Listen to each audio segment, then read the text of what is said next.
Welcome back to Cotton Creation. So today we are going to be creating a Biscoff cheesecake pound cake. So first things first, we're going to go ahead and do the cheesecake part so it can go in the fridge and chill. So I'm going to be using some vegan cream cheese today, and I'm just going to cream that with some granulated sugar until that comes to a smooth consistency.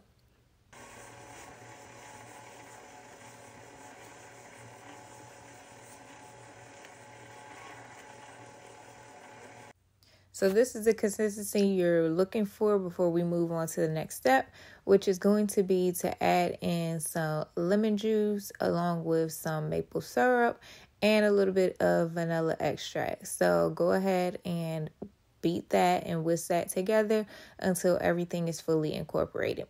Then what we're going to do is take some vegan Cool Whip. I'm using True Whip today. Make sure you not do like I did, which is forget to take it out the freezer so it's unthawed and soft. But you definitely want to sit this out on the counter so it can thaw. And by the time you're ready to use it, it's nice and soft and not leaving you with these clumps like what I have. So you want to make sure you are folding this in and not whisking it or stirring it. Fold it in.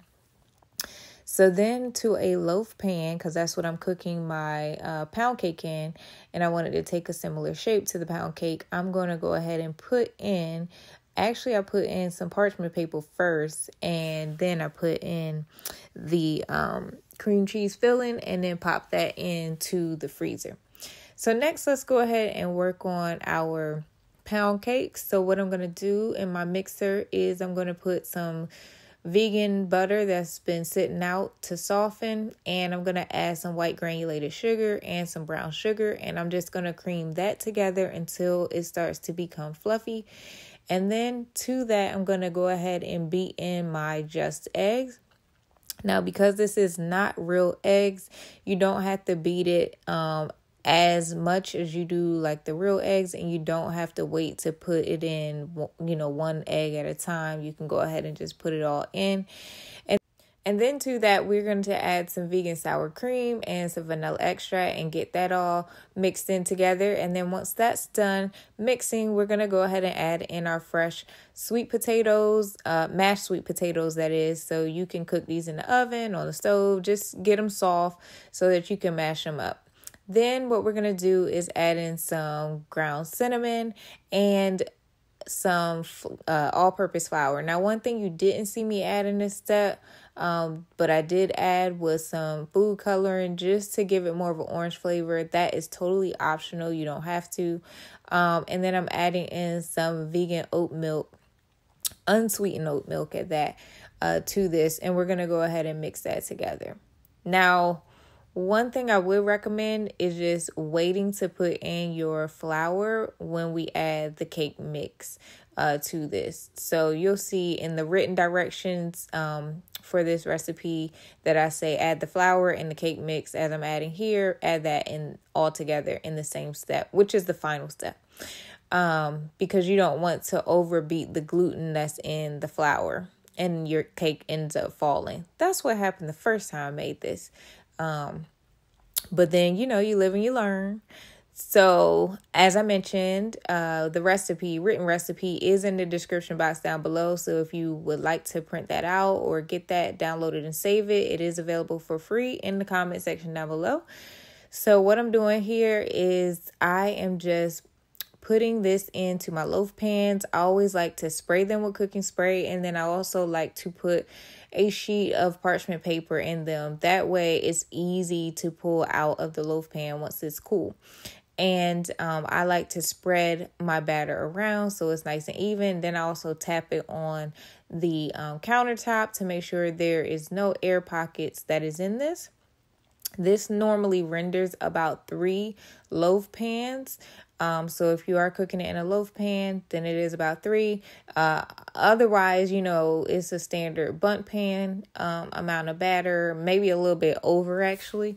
So just keep that in mind. So you might end up with a little bit more batter, and you can always cook that in a mini loaf pan or in like a muffin tin. So while that's baking, let's go ahead and get our glaze done. So I'm just going to take some powdered sugar, some ground cinnamon, some pure maple syrup, and some more of that unsweetened vegan oat milk. And we're just going to go ahead and whisk that together until it forms a nice thick glaze. Now, typically the cake will not be done at this step once you finish the glaze. So go ahead and just pop it in the refrigerator, cover it up, pop it in the refrigerator so it has time to chill.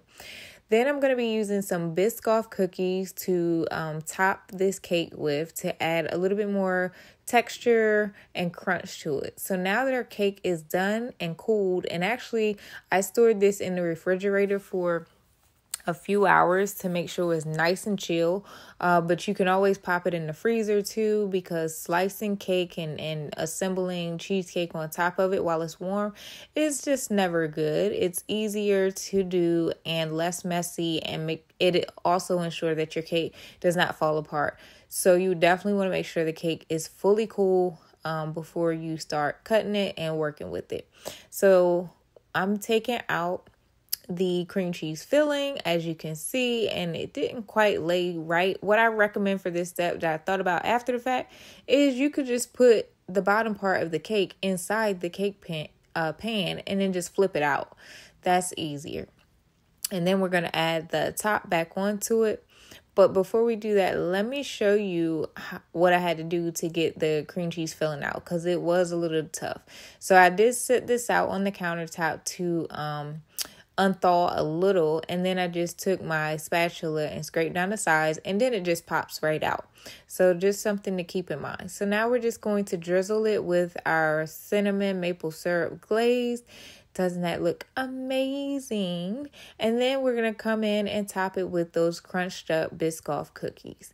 Now, I don't want y'all to hurt me, so let me go ahead and cut into this cake, because I do get comments like, you did all that and you didn't cut into it and show us the inside. So let me do that.